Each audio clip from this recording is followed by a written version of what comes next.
to the motherfucking relay. We're covering today's top boxing news. Okay, we'll start with this. The latest as it pertains to Germany's own unbeaten up-and-comer, Sophie Alisch, highly tabbed to be the successor of Regina Halmich, one of the biggest and best names the country of Germany has ever produced in the sport of boxing. Sophie Alisch stated, "Excited to announce my long-term promotional deal with Wasserman Boxing. Grateful for the dedication of Real Summit Sports and Sports Entertainment Law in sealing this deal. Good things take time, and we're only just getting started." Long-term deal. Wasserman Boxing is a very well-to-do promotional outfit, one of the bigger promotional outfits in the sport, especially in Europe, where they mostly operate out of. Helmed by Kale and Nisse Sauerland, signing to Wasserman enables Sophie Alisch to fight in both the UK market, the German market, where she's from, Sporting a professional record of 9 wins with no losses, no draws. one recorded knockout, and she's already got a fight on schedule as of this signing. She's going to be fighting Lindsey Buczynski. You might be familiar with that name. That's the same Lindsey Buczynski that shared the ring with Karis Artingstall not that long ago. In the featherweight division, where this contest is taking place, I'm always talking about the featherweight division and how it's a densely populated weight class. Not just dense, but talent-rich. There are a lot of good fighters coming through the women's featherweight division. Sophie Alisch is one among them, 22 years old. She's got a bit of lost time to make up for. It's been over a year since she last fought. She was last in action in March of last year. She was with 258 management for a while, but I think she changed to decorum. Now she's signed a long-term deal with Wasserman, which will be highly beneficial, I think. 9-0. Because she's only 22 years old, and because she only has 9 professional fights, Sophie Alisch doesn't need to worry about fighting for an alphabet title right now, especially coming off a year of inactivity, over a year. The most important thing to do now is to amass professional experience, gain momentum. Because she's young and has the luxury of time, she needs to use it. She don't need to worry about no alphabet title right now. In fact, I think she should spend the entirety of next year just banking rounds, amassing professional experience. You have to understand, the women's featherweight division is one of the deepest divisions in all of women's boxing. There are a lot of good fighters out there, not just Sophie Alisch. She wants to be ready for them when the time comes, and because she's so young, That gives her an edge. so there are more maturated fighters, like, say, the two that are fighting this weekend, Sky Nicholson and Raven Chapman. These fighters that are coming up on 30. Karis Artingstall, too. These fighters that have a high ceiling, very high ceilings,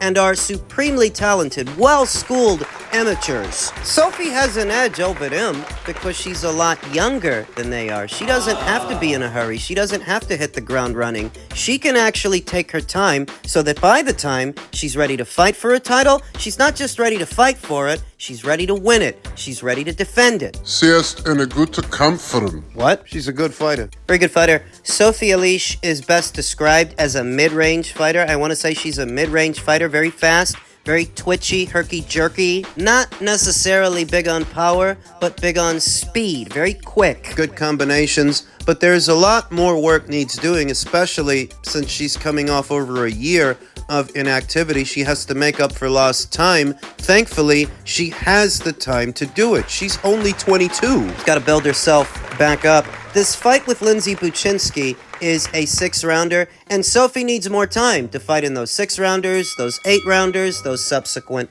10-rounders, to learn to pace herself as a fight progresses, along with dealing with different kinds of fighters that have different strengths, different weaknesses. I could see a Sophie Alisch versus Nina Menke fight. Nina Menke, newly crowned IBF champion, also from Germany.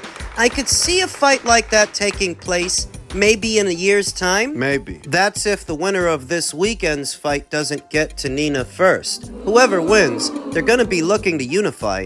And with Amanda Serrano up there at 140, in possession of 2 of the 4 alphabet titles, the only other champion at the weight that's available is Nina. So it's conceivable that after this weekend's fight, the winner may go after her. We'll see. If they don't, and she manages to stay IBF champion for the duration of next year, I could see a fight between her and Sophie materializing in Germany, promoted by Wasserman. I can see that happening. There are a lot of moving parts, and things are shaking, rattling, and rolling. At 126 pounds, it could break down a lot of ways. That's just one. Sophie's good. I see a champion in Sophie Alisch. She's got what it takes. She just needs time to develop. And with Wasserman in her corner promoting her fights, I think she'll get that time. I think she'll get those opportunities. Congratulations to her. Men's junior middleweight news. Terence Crawford took to his social media yesterday and said, "If I needed a payday, I would have took the Conor McGregor 2-fight deal, don't you think? Y'all people say anything to come up with some crazy stuff. Canelo can fight whoever he wants. If our fight comes into fruition, then it will be." Yeah. Terence's detractors are not gonna give his comments the time and attention that I would in what is this era of increasingly low attention spans. Increasingly low. That's an oxymoron. As opposed to Terence Crawford's detractors, who are just morons. Morons through and through. That if your interpretation of Terence wanting to fight Canelo is Terence cashing out, It's just about the bag. if it were just about the bag, just getting a bag, then he would have fought Conor. They offered him a fortune to fight Conor McGregor in what was a 2-fight deal, and you tell yourself, well, the reason he doesn't want to fight Conor is because he doesn't want to lose. He doesn't want to lose in the octagon. That he'll beat Conor in the boxing ring, but not the octagon. If he goes in there, he's going to get beat. But aren't you saying that if he fights Canelo, he's going to get beat? Aren't you guys saying that the only reason he wants to fight Canelo, it's not because he thinks he can beat him, it's because he's cashing out? Well, if it were about cashing out, then he would have fought Conor. But he's not fighting Conor McGregor, is he? No, he isn't, because he knows he's not an MMA fighter. He don't fight in the octagon. He fights in the boxing ring. 36 or 37 years old, or however old he is now, he doesn't have the time to fully acquaint himself with mixed martial arts to put together a serious run, a serious campaign in a different discipline. He knows that. That's why he ain't doing it, and that's why he ain't cashing out. Cashing out with Conor, what you interpret as him cashing out with Canelo? That's your take. So you haven't wrapped your mind around it yet that, well, if it were just about cashing out, then he'd be fighting Conor. Thus, if he wants to fight Canelo, it must be for some other reason. The reason being, he likes his chances. He thinks he can win, even if I don't, even if you don't. He's trying to fight Canelo for the right reasons, not because he's cashing out. It's not Jermel Charlo showing up for a check or Edgar Berlanga showing up for a check. He wants to show up and show out because he thinks he can win. I've noticed this influx of Terence Crawford detractors ever since he set his sights on a Canelo Alvarez fight. What are you guys, scared? You're acting overprotective of Canelo as if Canelo needs your protection. What kind of boxing world are we living in where one guy wants to fight the other and that gets the boxing fans mad? They're not mad, they're scared. I want to preface everything I'm about to say with this. If Terence is lucky enough to get Canelo in the ring, I think Canelo knocks him out. I'm a fan of both fighters.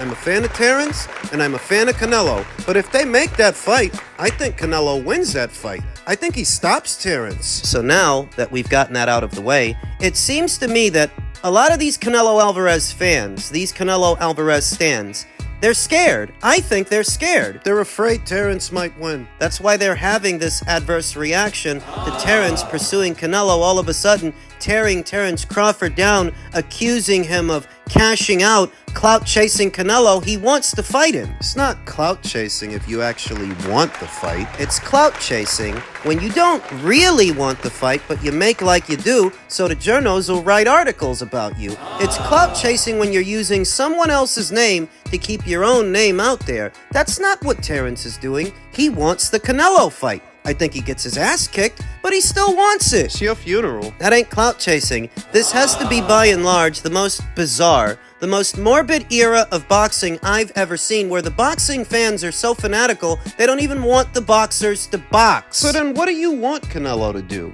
Who do you want Canelo to fight? That you are so offended that Terence Crawford has set his sights on him, not dissimilar from how Sugar Ray Leonard set his sights on Harvin Magler. Why are you mad? What the hell kind of boxing fans are these? I'm here to tell you, you can be a fan of both fighters. You can still be a fan of Terence Crawford and Canelo Alvarez and be objective about it. Objectively speaking, I don't think Terence wins that fight. I think he gets stopped. But if he's willing to go through with it because he likes his chances, go ahead. It's nothing to get upset about. It's not like Canelo has an overabundance of high-profile options, high-profile fights anyway. He doesn't. The two bigger names at 168 that are still there, he already fought them. Edgar Berlanga, Jaime Munguia. David moved up. I don't think he's moving back down. You stop your asshole from pulsating for about 5 minutes to realize there's nothing wrong with Terence calling this guy out. Not every guy who calls out another guy is clout chasing. Some guys, they actually want to fight. The trick is telling who's who. Differentiating. The contenders from the pretenders. I don't think Terence is pretending he wants a Canelo Alvarez fight. I think he actually wants it. Now, if you want to see a guy who's pretending he wants a fight, that's Teofimo Lopez. The back and forth exchange we saw yesterday between Terence Crawford and Teofimo Lopez. Terence, who said, Teofimo, now you said you'll fight me for free, right? Them was your words, not mine.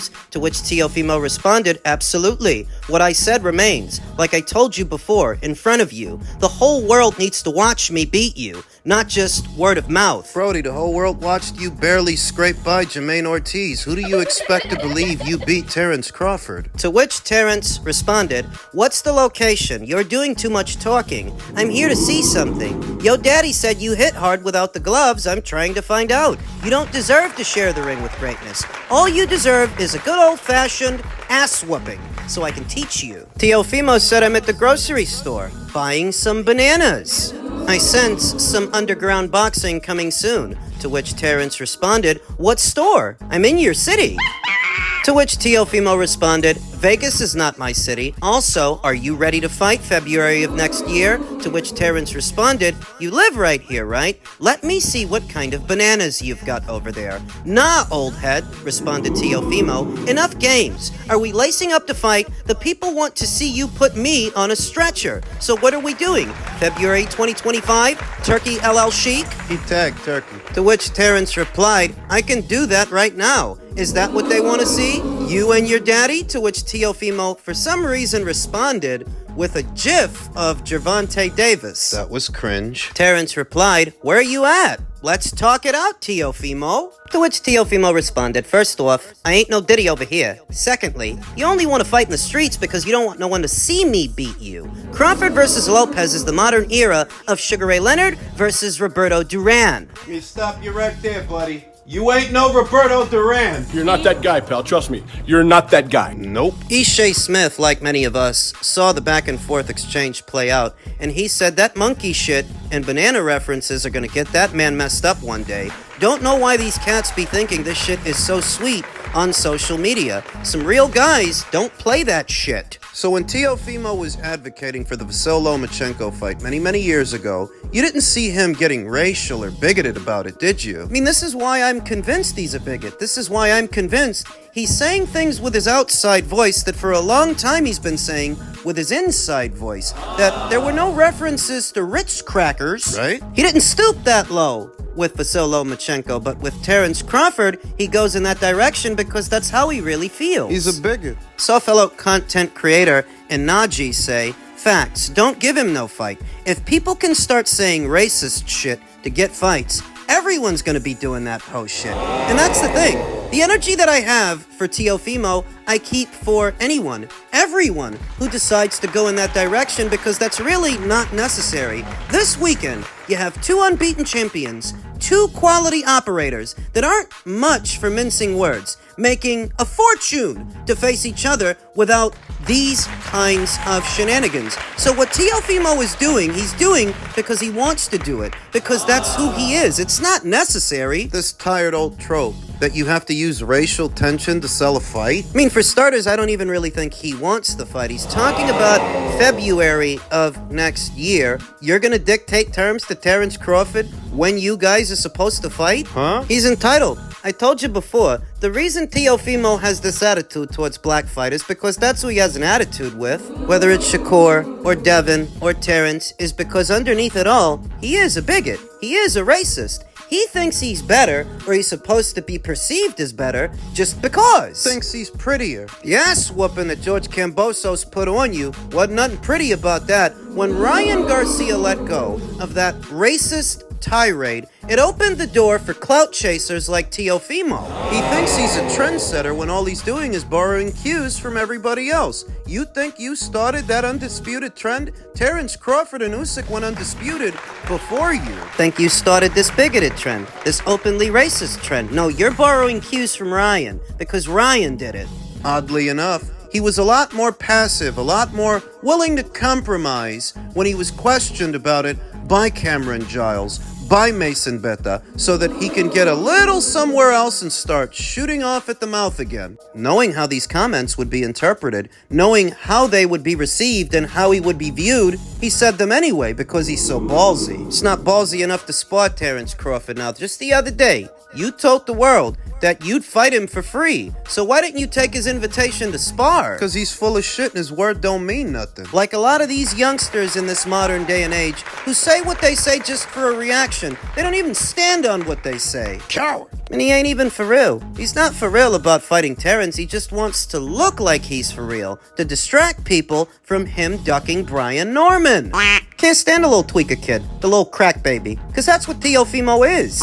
What tenuous associations are being made between Terrence Crawford pursuing Canelo and Teofimo seemingly pursuing Terrence is Terrence is serious about fighting Canelo. Teofimo is not serious about fighting Terrence. You'd have to be some special kind of stupid to believe that he is, looking the way that he's looked with lesser fighters, smaller fighters. Some that he barely survived, he barely made it by. Now you believe he's gonna jump up to 154 for this guy on a whim. He knows that Terrence Crawford is otherwise preoccupied, perhaps en route to a Canelo fight or a Sebastian Fundora unification match. He's aware of this just as much as me and you. He knows. Making this the most opportune time for him to pretend that he wants this fight because he knows Terrence is busy. Knows he's still under contract with Top Rank and he's not free to move around. He knows Terrence is otherwise preoccupied, but that's not gonna stop him from clout chasing. Like how he shows up to all Canelo Alvarez's events, all his press conferences, to stand next to him and bask in his glory, smell his cologne, Suck his dick. cup his balls, this kind of shameless groveling. It's not unusual anymore. He's the clout chaser. If anybody's clout chasing, it's Teofimo. It is so obviously